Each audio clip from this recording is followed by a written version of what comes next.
Welcome to another unit circle survival guide. In this video, we'll find the exact value of the tangent of negative 5 pi, and we'll use an abbreviated form of the S.A.R.C method.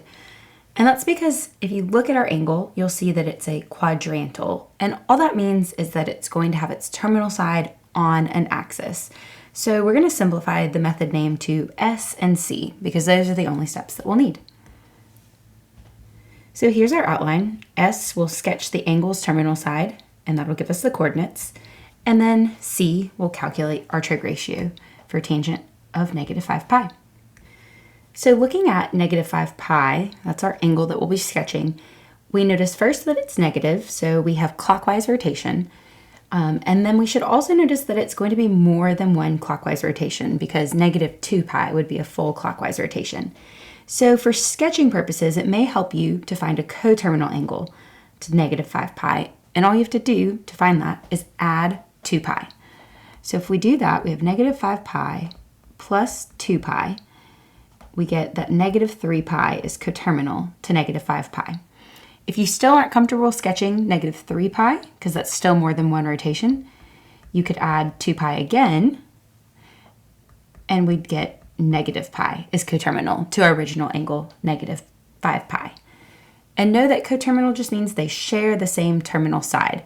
So we can sketch the terminal side of negative pi, and it'll be the exact same terminal side as negative 5 pi. The difference is how you rotate to get there.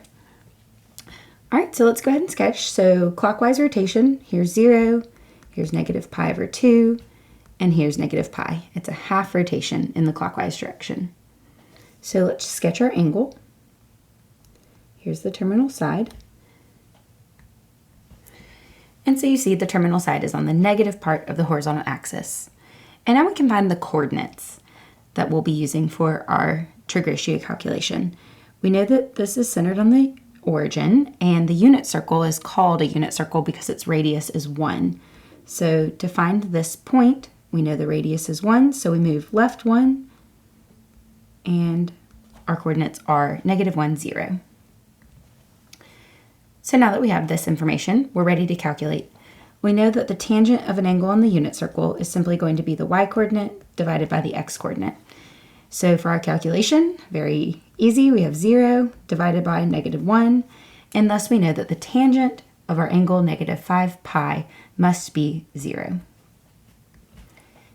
If you'd like to see more worked examples, I'll post a link to those in the video description, and I'll also post a link to a playlist that has a lot of unit circle basic skills help as well. Thanks for watching.